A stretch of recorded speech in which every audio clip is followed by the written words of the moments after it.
On this episode of Nostalgia Stories, Antenna TV sat down with actor Hal Williams. Listen as we chat with Hal about 227 and more. Did you enjoy your time at 227? Oh, that was a fun show with the cast. Producers was another matter. I was the troublemaker on the set for 5 years because the 227 that you saw is not the 227 that NBC wanted.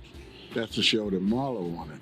Because we did was a play first, written by a woman named Christine Houston, who was in Norman Lear's writing class. She developed that as a play, and we did the play. Norman Lear and Brandon Tartikoff came one night to see it and decided this should be a TV series, but kill off the husband. And she said, no, I don't want to be a black woman in the ghetto struggling to take care of her family. I want a husband, a nice daughter, blah, blah, blah. So that's the one we did. And what they wanted really was Jackie and Marla to be at each other. They got that, but not the way they wanted it. But it was fun. It was a fun experience and a great experience, you know. Did you ever work with Norman Lear?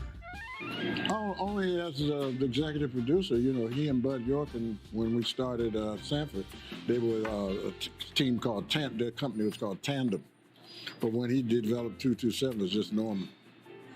And then Saul Turtletall and Bernie, they became the producers of the show for the 5 years we were on. What was it like working on Sanford and Son? What was it like working on Sanford and Son? We didn't work, we just partied, we had a good time. Because Red didn't like to rehearse. Red was a nocturnal person, a people person, and a club person. So he's used to Vegas and all that, and he was used to live audience. Well, we rehearsed all week without an audience until the final day when we taped. So he would do anything to get out of rehearsal. But on tape day, letter perfect, sharp, no ad-libs, no cue cards or none of that. He was great. And he turned on by the real live people being there. So Howard and I got paid for having a good time. Wow, that sounds like the perfect job. It was. Yeah. How long have you been friends with Marla Gibbs? Oh, we were friends way back when she was on the Jeffersons. I knew her back then, you know, because I did most of those shows that came along at that time, those black comedies. I did all of them, Good Times, the Jeffersons, all of them, you know. And I met Marla, Esther Rowe, John Amos, all those people when the shows first started. So I went way back with Marla. And she, at one time, she was going to get her own show as she got the pilot, and I was supposed to be a detective in the pilot, but something happened. I think I was working somewhere else, and I didn't get to do it. That's how we first met. What are your funniest TV show on-set memories? One of the funniest things that happened, I can't say on TV, because it was Red. But Red was doing a scene with a guy named Percy Rodriguez, which was his fiance's brother. And they initially didn't hit it off very well. So they were talking about the fact that he was getting ready to get married to Donna or whatever. And Percy jumped up and did a lot of karate moves and stuff. And I can't tell you what Red said. You have any favorite episodes of 227 or Sanford and Son? Sanford and Son is everybody's favorite show, is the marijuana show. What Grady thought what he was planting was wild parsley and was marijuana. And Rollo came in and exposed the whole thing because he comes bouncing in there, and Whitman Mayo says, I'm gonna make a salad. Do you guys want to? So he's making a salad for me and Howard. And Rollo comes, he says, you want to make a salad? He said, I got some more wild parsley over here in this little plot. He said, what are you talking about, that marijuana? You know, and then, you know, it was on. That's everybody's funny show.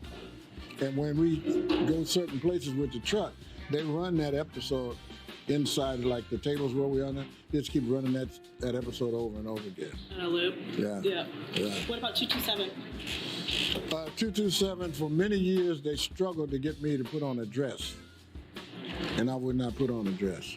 And Al wanted to produce it, either that or he wanted me to come out in the morning in my underwear to talk to my daughter, to ask my wife a question where she's ironing my pants and my daughter's there, and I refused. I said, I would never do that.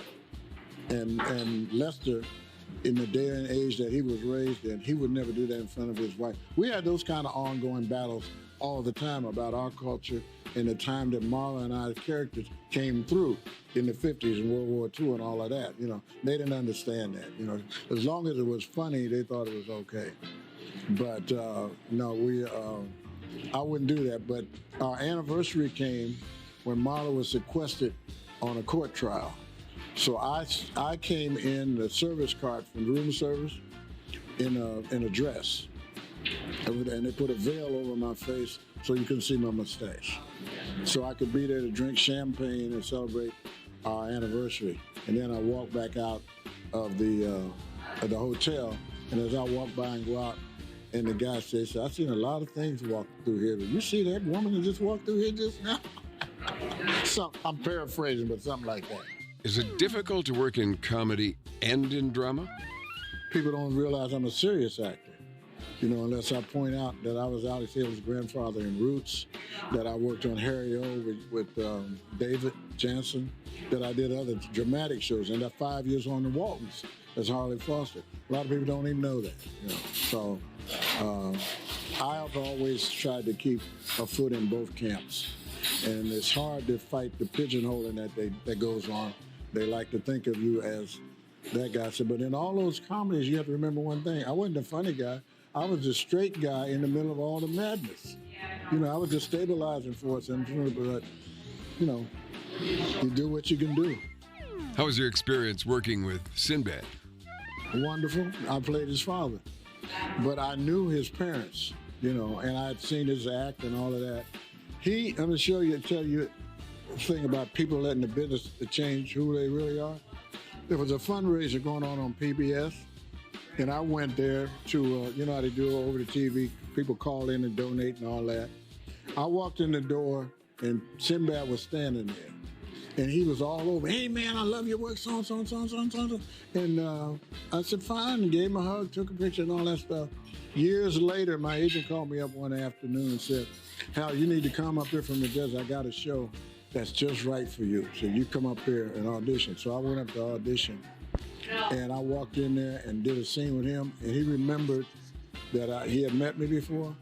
And afterwards, all the actors that had come in that day, he told me why he chose me, because I was the only real person that he had met when he was struggling trying to make it, that treated him with respect and dignity. Thanks for watching this episode of... This video raises some questions, and I need for you to be extremely honest in the comments when answering them. And just so you know, I have 3 questions. Number 1, do you remember Hal Williams? Number 2, what are your thoughts of Hal Williams as an actor? And number 3, what did you think of the TV show 227? Now please be honest in the comments when answering these questions. Share this video with anyone you deem necessary, and don't forget to like and subscribe to the channel.